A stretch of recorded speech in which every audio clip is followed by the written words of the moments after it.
नमस्कार, मैं मुकेश यादव आपके सामने सर्कुलेटरी सिस्टम का आखिरी पार्ट लेके आ रहा हूँ आज। इससे संबंधित बीमारियाँ और कुछ अन्य बातें जो अपनी पहले रह गई थी वो, ठीक है। ये आज अपना सर्कुलेटरी सिस्टम का आखिरी वीडियो है। उसके बाद में मैं लेके आऊँगा इससे संबंधित क्वेश्चन जो पिछले एग्ज़ाम में आ चुके हैं। यानी अगर आप लोगों ने अच्छे से टॉपिक पढ़ा है, चलो कुछ बच्चे ऐसे भी हैं जिन्होंने पहले से पढ़ रखा होगा, तो उन सबकी एक्सरसाइज के लिए आने वाले जो 2-3 वीडियो होंगे वो काफ़ी होंगे, क्योंकि उनके अंदर पुरानी जो परीक्षाएं हैं उनमें आने वाले क्वेश्चंस आपसे सोल्व करवाए जाएंगे, ठीक है। तो ये आपके लिए एक महत्वपूर्ण इन्फॉर्मेशन है कि जिन बच्चों ने अब तक ये सारा देखा है या जिन्होंने नहीं भी देखा, जो प्रिपरेशन कर रहे हैं, वो भी ये आने वाले जो वीडियो हैं उनको ज़रूर देखें, जिनसे कि वो अपनी प्रिपरेशन को इवैल्यूएशन कर सकते हैं, मूल्यांकन कर सकते हैं। और आज का वीडियो जो है काफ़ी महत्वपूर्ण है। महत्वपूर्ण इसलिए क्योंकि इसके अंदर मैं जो बीमारियां डिस्कस करने वाला हूँ, ये जो डिजीज़ हैं ये अपने डे टू डे लाइफ की डिजीज़ हैं, और ये जो है ये किसी भी व्यक्ति को हो सकती है, कोई भी व्यक्ति जो है इससे पीड़ित हो सकता है, ठीक है। तो ऐसी स्थिति के अंदर आपको ये जो वीडियो है, आप अगर बिहेवियर से देखें, डे टू डे लाइफ के अकॉर्डिंग देखें, तो भी आपके लिए ज़्यादा लाभदायक होगा, ठीक है। देखो, इसके साथ ही इसके अंदर कुछ वो बातें भी होगी जो अपन पहले वाले वीडियो में नहीं ले पाए, उनको भी इसके अंदर डिस्कस किया जाएगा। लेकिन पहले मेरा मेन मोटो जो है इसके अंदर वो है हार्ट से संबंधित बीमारियां, परिसंचरण से संबंधित बीमारियां जो प्रतियोगी परीक्षाओं में आती हैं। अपना टॉपिक है परिसंचरण से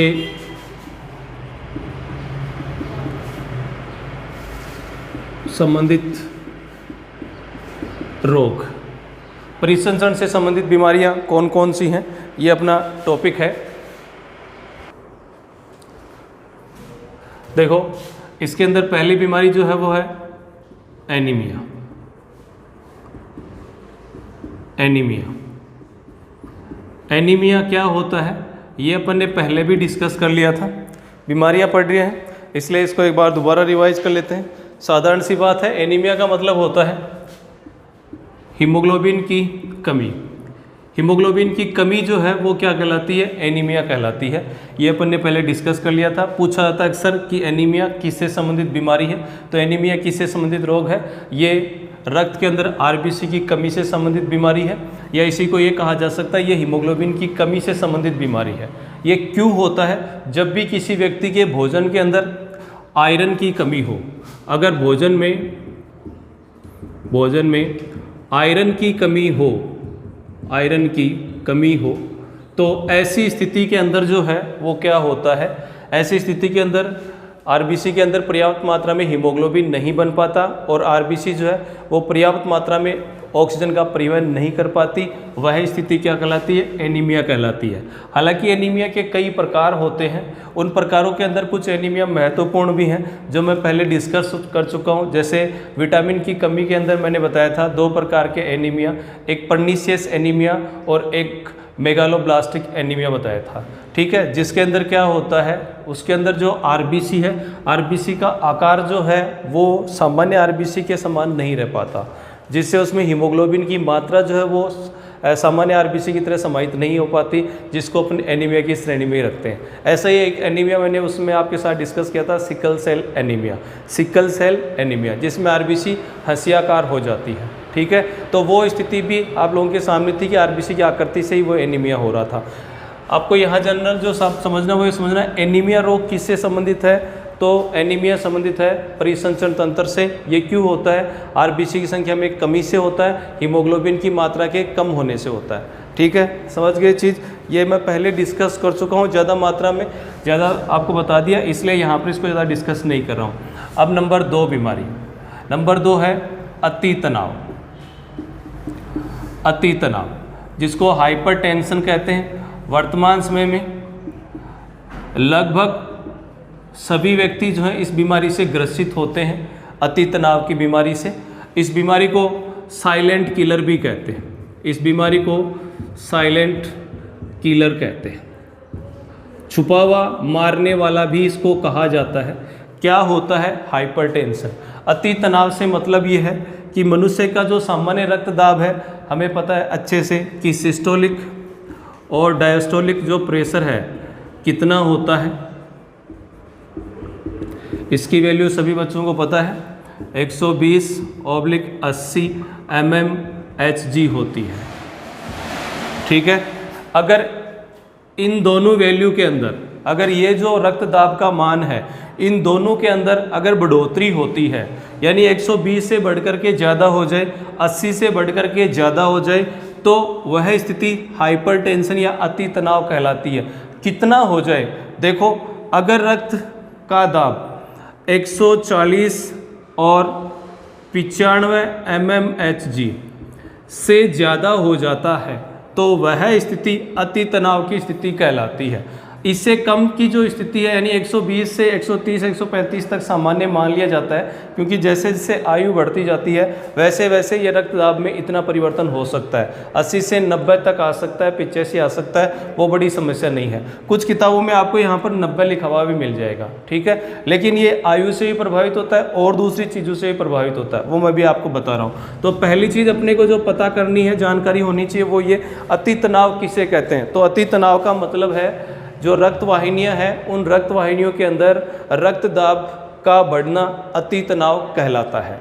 ठीक है, रक्त दाब का मान 140/95 mmHg यदि हो जाता है या इससे ज़्यादा हो जाता है तो वह स्थिति उच्च रक्त दाब को या अति तनाव की स्थिति को दर्शाती है। यानी हाइपरटेंशन जो है वो हाई ब्लड प्रेशर की बीमारी है। किसकी बीमारी है? ये उच्च रक्तदाब की बीमारी है, उच्च रक्तदाब का रोग है।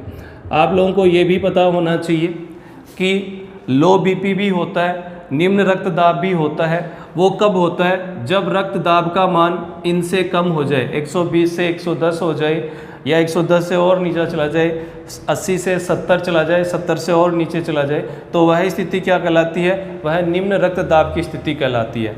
अब अति तनाव क्यों होता है? अति तनाव से हम कैसे बच सकते हैं? तो अति तनाव होने के क्या कारण हैं? देखो, अति तनाव होने के जो कारण है वो ये है। पहली चीज़, व्यक्ति, मैं आज वाली जो क्लास है वो समझने वाली ज़्यादा है, ज़्यादा लिखने वाला इसमें नहीं, क्योंकि पर्सन आएगा सीधा आएगा, अपने को सीधा सीधा दिखाई देगा। ये मैं जो कारण बता रहा हूँ ये अपने डे टू डे लाइफ में काम आने वाले हैं। अति तनाव क्यों होता है? पहला कारण, अति तनाव उन लोगों के अंदर ज़्यादा होता है जो अपने भोजन में एक तो नमक की मात्रा का ज़्यादा सेवन करते हैं। वह व्यक्ति जो भोजन में नमक की मात्रा का ज़्यादा सेवन करते हैं उनमें अति तनाव होता है। दूसरी चीज़, ऐसे व्यक्ति जिनकी day to day life irregular है, यानी उनकी दिनचर्या जो है वो नियमित नहीं है, उन व्यक्तियों के अंदर भी अति तनाव हो सकता है। ऐसे व्यक्ति जो शारीरिक श्रम नहीं करते हैं, एक्सरसाइज बिल्कुल नहीं करते हैं, उनके अंदर भी अति तनाव हो सकता है। ऐसे व्यक्ति जो अल्कोहल का अत्यधिक मात्रा में सेवन करते हैं उनमें भी अति तनाव हो सकता है। ठीक है, ऐसे व्यक्ति जिनके भोजन के अंदर वसा की मात्रा ज़्यादा होती है, चिपचिपे पदार्थों की मात्रा ज़्यादा होती है, उनमें भी अति तनाव हो सकता है। ठीक है, तो अति तनाव कौन से व्यक्तियों में हो सकता है ये बता दिया आपको। वर्तमान समय में जो है लगभग आपको हर तीसरा व्यक्ति जो है इस हाइपरटेंशन की बीमारी से ग्रसित मिलेगा। समझ गए? इससे कैसे बच सकते हैं? तो इससे बचाव के जो तरीके हैं वो ये हैं, आपको रेगुलर एक्सरसाइज करनी है। अगर अति तनाव से बचना है तो रेगुलर एक्सरसाइज करनी है। अल्कोहल का सेवन नहीं होना चाहिए। दूसरी चीज़, आपके भोजन के अंदर लवणों की मात्रा ज़्यादा नहीं होनी चाहिए, साल्ट की जो मात्रा है वो ज़्यादा नहीं होनी चाहिए। पर्याप्त मात्रा में पानी पिया जाना चाहिए। दैनिक दिनचर्या जो है नियमित होनी चाहिए। सोने उठने का समय नियमित होना चाहिए। आगे बात समझ में? ये ऐसे कारण हैं जो हमें अति तनाव से बचा सकते हैं, क्योंकि अगर अति तनाव से हम लोग नहीं बचेंगे तो यह अति तनाव आपके सामने बहुत सारी और बीमारियों को जन्म देता है। हाइपरटेंशन और नई बीमारियों को उत्पन्न करता है, जिसमें से एक बीमारी अपन आगे पढ़ने वाले हैं जिसको हार्ट अटैक भी कहते हैं। अभी आपके सामने आएगा क्यों होता है। तो भाई, अगर हाइपरटेंशन लगातार किसी व्यक्ति के अंदर बना रहता है तो वो उसके जीवन काल को कम कर देता है, उसको मृत्यु की तरफ ले जाता है। और आपको पता है, इस धरती पर जब तक शरीर है तब तक सब कुछ है, जब शरीर ही नहीं है तो कुछ भी नहीं है। ठीक है, किसी व्यक्ति के लिए दुनिया कब तक है? जब तक उसके पास शरीर है। जब शरीर नहीं रहेगा तो उसके पास दुनिया नहीं रहेगी। इसलिए पहली जो ज़रूरी चीज़ है वो ये है कि हम सभी लोगों को अति तनाव से बचना, हाइपरटेंशन की जो स्थिति है उससे बचना है। हाइपरटेंशन से कैसे बचा जाए आप लोगों को बता दिया है। ठीक है, अगली रोग, अगली बीमारी, 2 हो गए। तीसरा, ये जो डिजीज़ है ये आपको किसी ना किसी प्रतियोगी परीक्षा के अंदर देखने को ज़रूर मिलती होंगी। जो बच्चे रेगुलर एग्ज़ाम की तैयारी कर रहे हैं, जहाँ पर जनरल साइंस के अंदर परिसंचरण तंत्र का टॉपिक होता है, वहाँ इन रोगों में से कोई ना कोई हमें ज़रूर मिल जाता है। देखो आगे, तीसरा है पेरिकार्डियटिस। तीसरी जो बीमारी है वो पेरिकार्डियटिस है। इन बीमारियों के इंग्लिश के जो वर्ड हैं वो हमें बिल्कुल ध्यान रखने चाहिए, क्योंकि ये शब्दों से हमें जल्दी पकड़ में आता है। पेरिकार्डियटिस क्या है? देखो, पेरिकार्डियटिस जो बीमारी है ये पेरिकार्डियम से संबंधित बीमारी है। यह पेरिकार्डियम से संबंधित रोग है। पेरिकार्डियम क्या होता है? यह आप लोग सभी लोगों को पता है कि हृदय के चारों तरफ पाया जाने वाला जो आवरण है उसको पेरिकार्डियम कहते हैं। पेरिकार्डियम से संबंधित रोग है। इस रोग में क्या होता है आपको पता है? पेरिकार्डियम दो परतों से मिलकर के बना हुआ होता है। उनके बीच में एक द्रव्य पाया जाता है जिसको पेरिकार्डियल फ्लूइड कहते हैं। तो पेरिकार्डियल फ्लूइड की मात्रा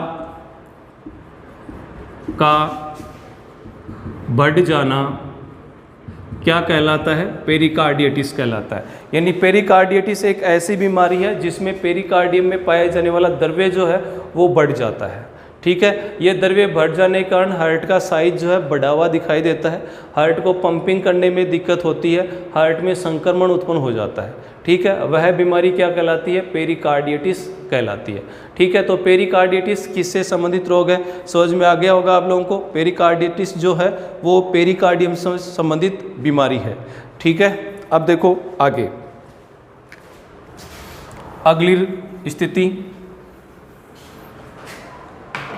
अगली स्थिति ये है नंबर 4। यहाँ पर मैं दो वर्ड लिख रहा हूँ, उन वर्ड को समझ लो। पहले इधर लिख देता हूँ, एक एथेरोस्क्लेरोसिस और एक वर्ड है आर्टरियोस्क्लेरोसिस, या इसको आप एट्रियोस्क्लेरोसिस भी कह सकते हैं।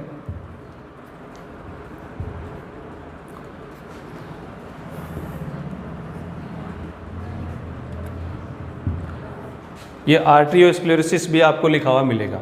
एक वर्ड है एथेरोस्क्लेरोसिस और एक है एट्रियोस्क्लेरोसिस। ये दोनों शब्द आपको समझ लेने हैं। इंग्लिश के अंदर समझोगे ज़्यादा आसानी से समझ में आएगा और याद भी रहेगा। यह स्थिति क्या कहलाती है? यह स्थिति है जब रक्तवाहिनियों में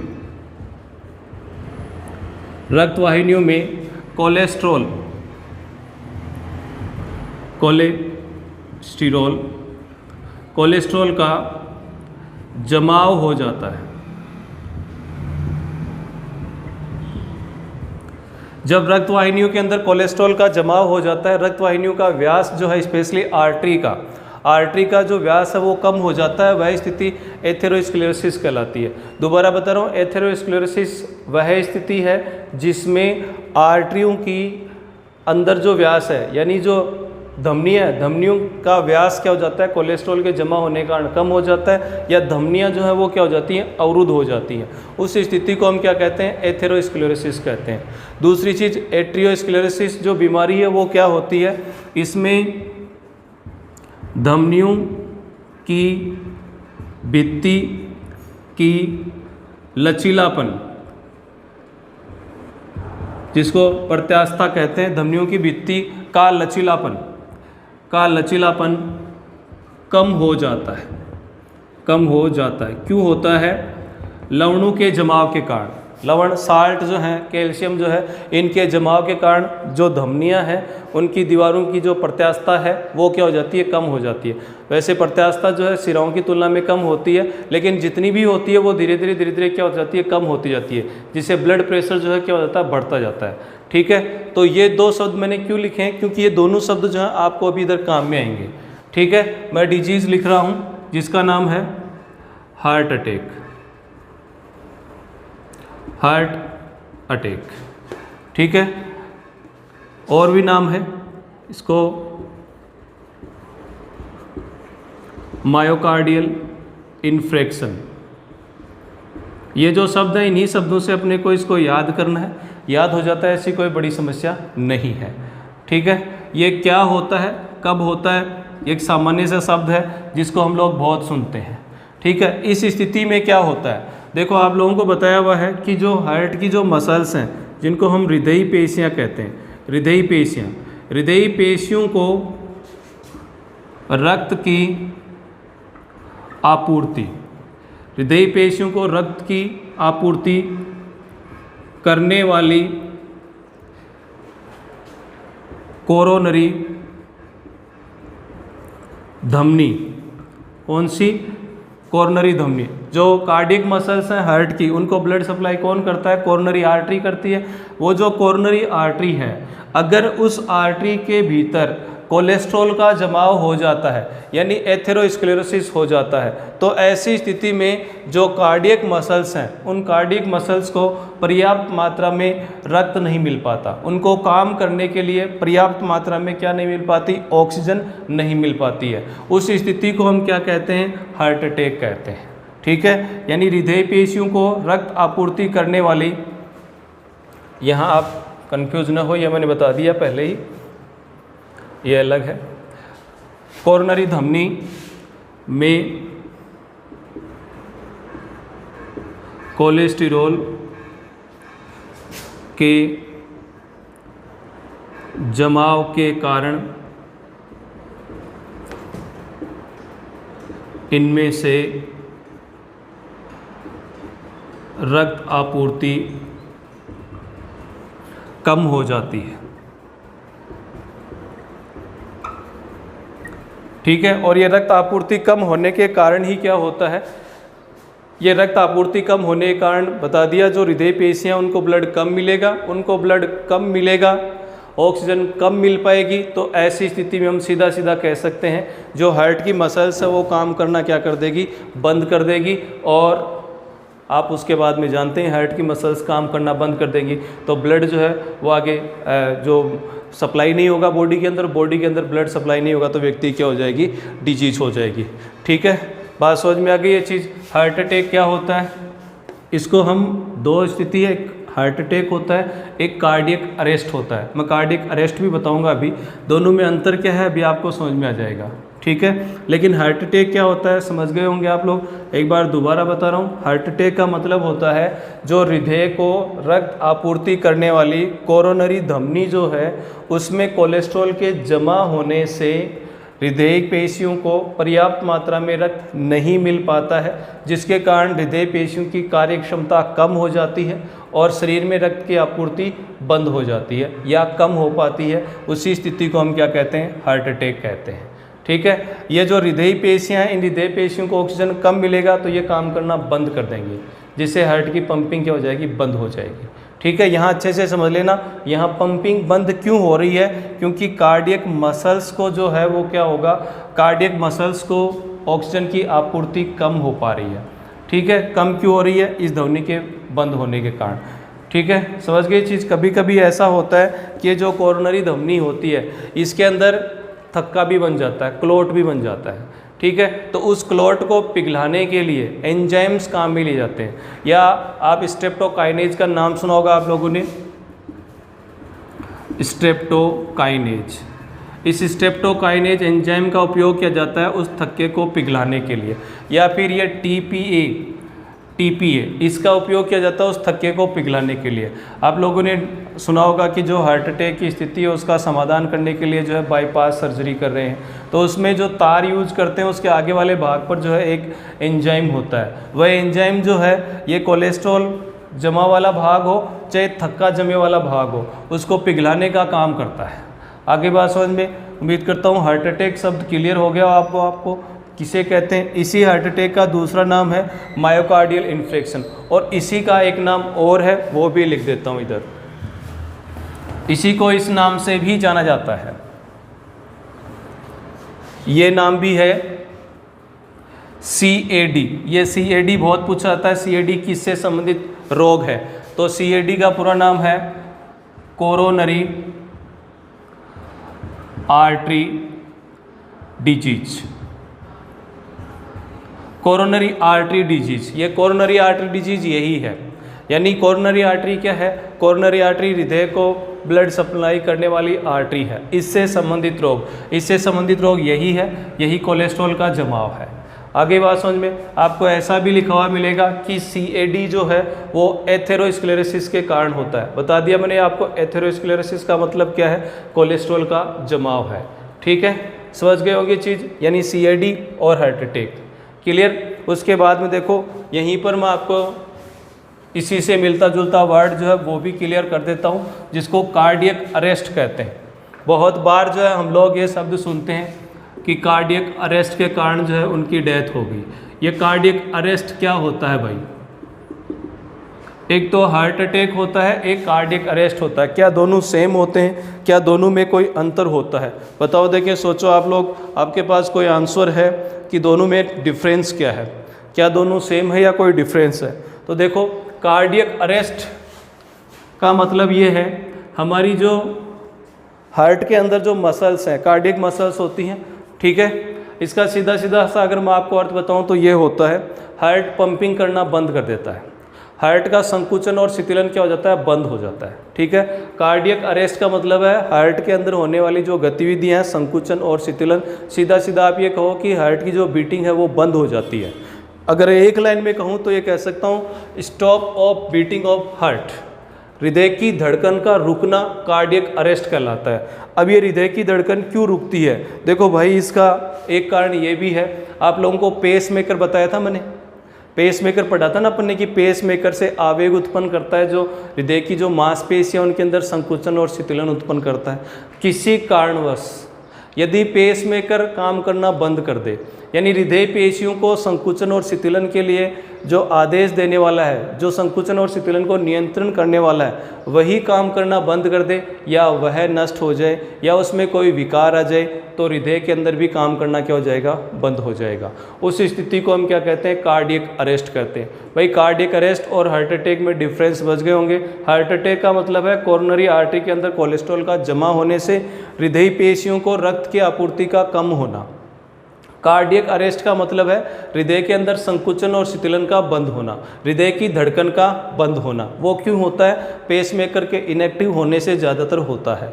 आगे बात समझ में, कार्डियक अरेस्ट क्या होता है समझ गए होंगे। ठीक है, अगर सिंपल सा कहूँ तो ये कह सकते हो, हार्ट बीट का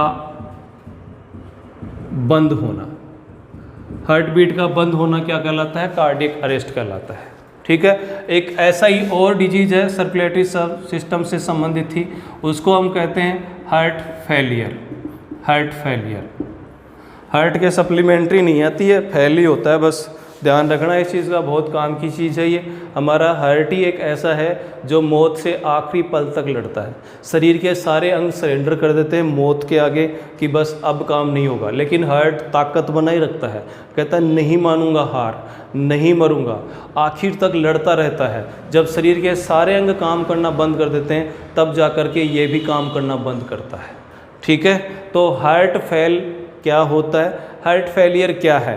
ये जो तीन शब्द मैंने आपके सामने लिखे हैं, कार्डियक अरेस्ट, हार्ट फेलियर और हार्ट अटैक, ये तीनों वर्ड ऐसे हैं जिनमें अक्सर लोग कंफ्यूज रहते हैं। मैंने तीनों एक साथ आपको इसीलिए बताएं क्योंकि कंफ्यूज दूर हो, आपकी हर समस्या का समाधान हो। हार्ट फेलियर का मतलब है कार्डियक मसल्स का कार्य करने की दर का कम हो जाना। कार्डियक मसल्स जो है, इनका कार्य करना धीरे धीरे घट जाता है। आप सीधा कह सकते हो कि कार्डियक मसल्स जो है, यदि वो काम करना बंद कर देती हैं, यदि उनमें कार्य की दर जो है वो घट जाती है, वो ब्लड जो बाहर पंप किया जा रहा है वो करना बंद कर देती हैं, तो क्या कहलाता है? हार्ट फेलियर कहलाता है। हार्ट फेलियर का मतलब है हृदय पेशियों का कार्य करना बंद कर देना। ठीक है, वो क्या कहलाता है? हार्ट फेलियर कहलाता है। हार्ट फेलियर क्यों होता है? देखो, जनरली हार्ट फेलियर जो होता है उसके कई कारण होते हैं, जैसे व्यक्ति की भोजन में ज़्यादा मात्रा के अंदर के कोलेस्ट्रॉल होना, शारीरिक श्रम न कर पाना, एक्सरसाइज वगैरह न कर पाना, ठीक है। अति तनाव की स्थिति वो भी हो सकती है। इसी प्रकार से हम ये भी कह सकते हैं कि जैसे जैसे व्यक्ति की आयु बढ़ती है, हालांकि हार्ट फेलियर की जो स्थिति है वो साधारणतः 40 साल से बाद की होती है, यानी जैसे जैसे व्यक्ति की आयु बढ़ेगी वैसे वैसे हृदय पेशियाँ जो है कमज़ोर होती जाती है। आप लोगों को पता होगा कि हमारी हार्ट बीट जो है वो आयु बढ़ने के साथ साथ घटती जाती है, क्योंकि हृदय पेशियाँ कमज़ोर होती जाती है, और हृदय पेशियों के कमज़ोर होने से ही जो है क्या उत्पन्न होता है, हार्ट फेलियर की स्थिति उत्पन्न होती है। आगे बात समझ में, ठीक है। तो हार्ट फेलियर क्या बीमारी होती है, क्या रोग होता है, समझ में आ गया होगा आप लोगों को, क्लियर। ऐसी ही एक बीमारी का नाम मैं और बता देता हूँ जो परिसंचरण तंत्र से संबंधित है, वो है एंजाइना पेक्टोरिस। परीक्षा में पूछे जाने वाली मुख्य बीमारियों में से ये आखिरी बीमारी है।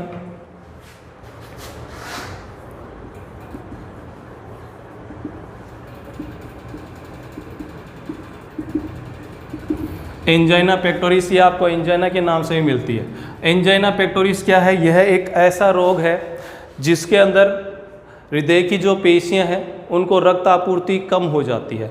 देखो कार्डियक जो हार्ट अटैक था उसके अंदर तो वो आर्टरी जो ब्लॉक हो जाती है, अवरुद्ध हो जाती है, बंद हो जाती है, जिससे उस भाग के अंदर आगे जो है रक्त आपूर्ति बंद ही हो जाता है, ठीक है। और इसके अंदर जो है वो क्या हो जाता है, एंजाइना पेक्टोरिस के अंदर जो है वो जो आर्टरी है उस आर्टरी के अंदर आगे ब्रांच होती हैं, एट्रियोल्स होती हैं, आपको पता ही है। उनमें से अगर कोई भी ब्लॉक जो है वो उसका रास्ता अवरुद्ध हो जाए, रक्त की आपूर्ति कम हो जाए, तो ऐसी स्थिति के अंदर जो है जो कार्डिक मसल्स है उनके फैलने सिकुड़ने की क्षमता क्या हो जाती है, कम हो जाती है।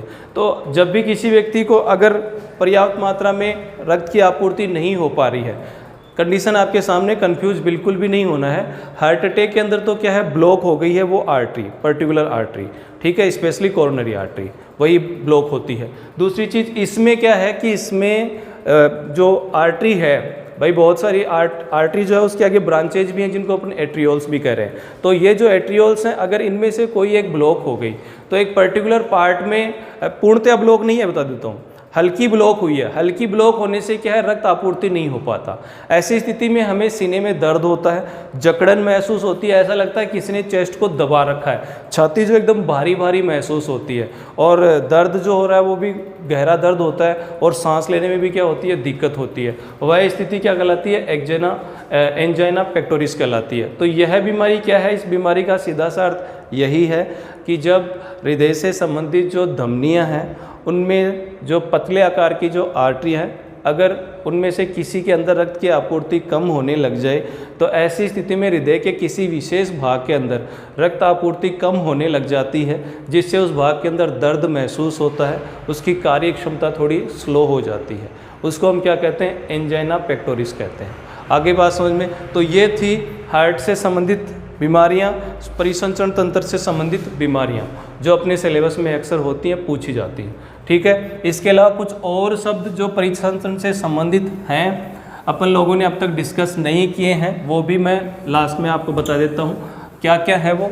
जैसे एक जीव में दो प्रकार के ब्लड पाए जाते हैं, एक ऐसे जिनके बॉडी का टेम्परेचर जो हमेशा कांस्टेंट रहता है उनको वार्म ब्लडेड या होम्योथर्म्स, या इनको क्या कहते हैं, समतापी कहते हैं। ऐसे जीव जिनके रक्त का तापमान किसी भी ऋतु के अंदर, या आप कह सकते हो इनके शरीर का तापमान हमेशा नियत रहता है, इनको नियत तापी भी कहते हैं। नियत तापी सीधा सा अर्थ है इनके शरीर का तापमान सदैव नियत रहता है। सदैव क्या रहता है, नियत रहता है, ठीक है, कांस्टेंट रहता है, बदलेगा नहीं। ये कौन से जीव हैं, इसके उदाहरण हैं पक्षी व स्तनधारी। ये दो जीव ऐसे हैं इस जीव जगत में जिनके शरीर का तापमान हमेशा नियत रहता है। पक्षियों के शरीर का तापमान कितना होता है, पक्षियों के शरीर का तापमान औसत ये लिखा हुआ मिलेगा 38 से 42 डिग्री सेंटीग्रेड, बाकी 42 डिग्री सेंटीग्रेड लिखा हुआ मिल जाएगा। स्तनधारियों के शरीर का तापमान कितना होता है, स्पेशली मनुष्य के व्यू में पूछा जाए तो 37 डिग्री सेंटीग्रेड होता है, ठीक है। ये इनका शरीर का तापमान हमेशा कांस्टेंट रहेगा। ऐसा एक दूसरा वर्ड है जिसको शीत रक्तधारी, कोल्ड ब्लडेड, या पोइक्लोथर्म्स। पोइक्लोथर्म्स हिंदी में क्या कहते हैं? शीत रक्तधारी, शीत रक्तधारी, या फिर अनियत तापी, अनियत तापी। वे जीव जिनके शरीर का तापमान बाह्य वातावरण के अनुसार, बाह्य वातावरण के अनुसार बदलता रहता है, बाह्य वातावरण के अनुसार बदलता रहता है, वो क्या कहलाते हैं? अनियतापी या शीत रक्तधारी कहलाते हैं। ठीक है, देखो ये जो जीव हैं इसमें उदाहरण कौन कौन से हैं? तो इसके अंदर उदाहरण में मछलियाँ आती हैं, मत्स्य महावर्ग आता है, इसके अंदर उभयचारी आते हैं, उभयचारी आते हैं, और इसके अंदर सरीसृप आते हैं, सरीसृप आते हैं। उन सभी के रक्त का तापमान जो है, शरीर के रक्त का तापमान जो है वो क्या रहता है? वातावरण के अनुसार बदलता रहता है। यही कारण है कि जब भी बहुत ज़्यादा सर्दी होती है या बहुत ज़्यादा गर्मी होती है, आपको इनमें से कोई भी जीव जो है बाहर नहीं दिखाई देता है। ये तो अपने शरीर को बचाने के लिए या तो गहराई में मिट्टी में चले जाएंगे, या पानी में रह रहा है तो पानी के अंदर चले जाएंगे। ठीक है, बात समझ में आ गई? तो ये दो शब्द थे जो पहले अपन डिस्कस नहीं कर पाए। इसी प्रकार से एक और शब्द है, देख लो, वो भी बता देता हूँ, वो है डबल सर्कुलेशन, दोहरा परिसंचरण। दो शब्द हैं, एक एकल परिसंचरण, एक है दोहरा परिसंचरण। दोनों क्या होते हैं वो भी बता देता हूँ। देखो, एकल परिसंचरण और दोहरा परिसंचरण, एकल परिसंचरण और दूसरा है दोहरा परिसंचरण। देखो भाई, एकल परिसंचरण का मतलब ये होता है, इसमें हार्ट में से, हृदय में से केवल एक बार रक्त गुजरता है, एक बार रक्त गुजरता है। ये किस में पाया जाता है? यह पाया जाता है मछलियों के अंदर। मछलियों के हृदय में से रक्त एक ही बार गुजरता है, और वो भी कौन सा होता है? अशुद्ध होता है। अगर बात करें उभयचारियों की, तो उभयचारियों के हृदय में से जो रक्त गुजरता है, हाँ, पूर्णतया दो बार नहीं गुजरता, उसको अपूर्ण दोहरा परिसंचरण कहा जाता है। ठीक है, अब जो दोहरा परिसंचरण, दोहरा परिसंचरण, इसमें हृदय में से रक्त दो बार गुजरता है। कितनी बार गुजरता है? दो बार गुजरता है। एक चीज़ मैं आपको और बता देता हूँ, हम लोग जो हैं, अब जैसे रीट का दोबारा से एग्ज़ाम डिक्लेयर हो रहा है, तो हम रीट के लिए जो है क्लासें लेके आ रहे हैं, क्रेश क्लासेज लेके आ रहे हैं, क्रेश कोर्स, यानी जो आपको रिवीजन करवाया जाएगा बायोलॉजी का फटाफट, जो आपके टॉपिक हैं उन सभी को जो है बोर्ड पर रिवाइज करवाया जाएगा। तो ये भी आप लोगों के लिए सूचना है कि जो बच्चे रीट की तैयारी कर रहे हैं, उनको टू द पॉइंट कोर्स के हिसाब से जो है वो भी बार बार जो संबंधित बिंदु हैं उनका रिवीजन जो है करवाया जाएगा, संबंधित क्वेश्चंस भी आपको मिलेंगे।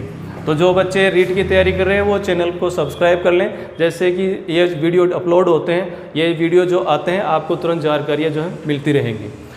इस प्रकार का परिसंचरण किन में पाया जाता है? तो ये पाया जाता है पक्षियों में और स्तनधारी में। यानी इनमें हृदय में से रक्त कितनी बार गुजरता है? दो बार गुजरता है। एक बार जो रक्त जाता है अशुद्ध जाता है, फिर वो फेफड़ों में शुद्ध होकर के वापस आता है हृदय के अंदर, और हृदय फिर उसको पूरे शरीर के अंदर भेजता है। अपने डायग्राम बनाया था, उसलिए आप लोगों को समझ में आ गया होगा, ज़्यादा कुछ है नहीं, ईजी सही है। एक और चीज़ जो आप लोगों को नहीं बताई वो भी बता देता हूँ, पल्स रेट।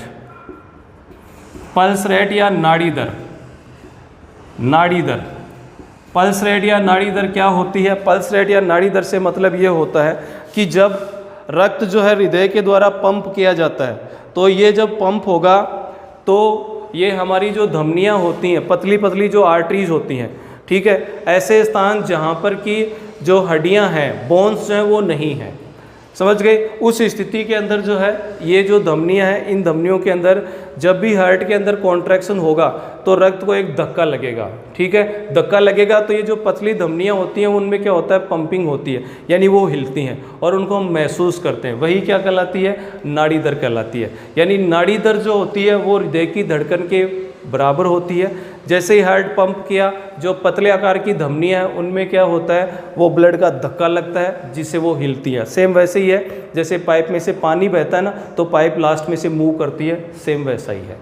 आगे बात समझ में? ठीक है, देखो पल्स रेट किसके समान होगी? हार्ट रेट के समान होगी। तो ये अपना परिसंचरण तंत्र से जो कुछ चीज़ें बच गई थी वो हैं। और आज लास्ट में मैं जो आपके लिए एक रोचक कहानी लेके आता हूँ हर रोज़, आज मैं आपके लिए एक प्रेरणादायक संदेश लेके आया हूँ जो कि भागवत गीता से लिया गया है। हाँ, वही किताब जिसके बारे में आप लोग बहुत सुनते आए हो, उसी में से मैं आप लोगों के लिए आज एक बहुत ही मोटिवेशनल और एक अच्छी चीज़ लेकर के आया हूँ।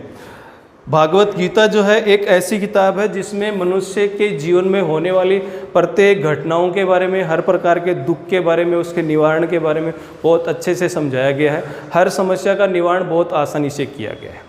वहीं से एक घटना मैं आपके सामने लेके आया हूँ उसी किताब में से।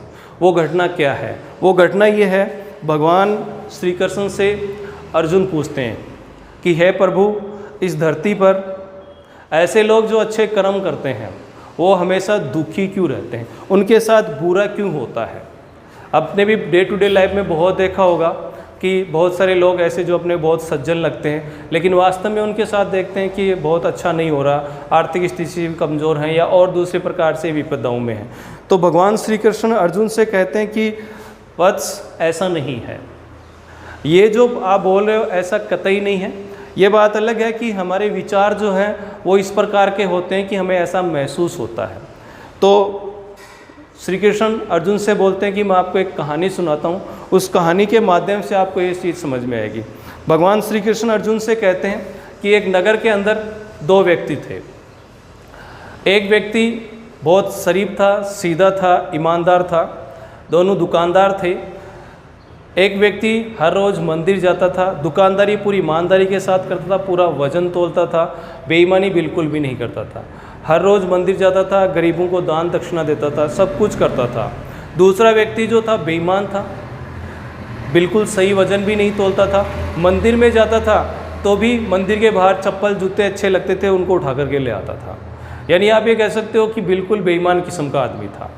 दोनों व्यक्तियों में से अगर धन संपदा के हिसाब से देखा जाए तो बेईमान व्यक्ति ज़्यादा संपन्न था और जो ईमानदार व्यक्ति था वो कम संपन्न था।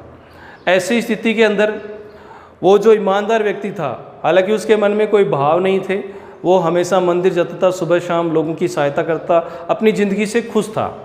लेकिन प्रश्न ये उठता है कि जो ईमानदार व्यक्ति है, जो अच्छे कर्म वाला व्यक्ति है, उसके फल भी अच्छे मिलने चाहिए। इसी में भगवान श्री कृष्ण आगे बोलते हैं कि एक रात को बारिश हो रही थी, गांव के सारे लोग जो है अपने अपने घरों में थे। जो बेईमान व्यक्ति है उसके मन में एक प्रश्न आता है, एक विचार आता है।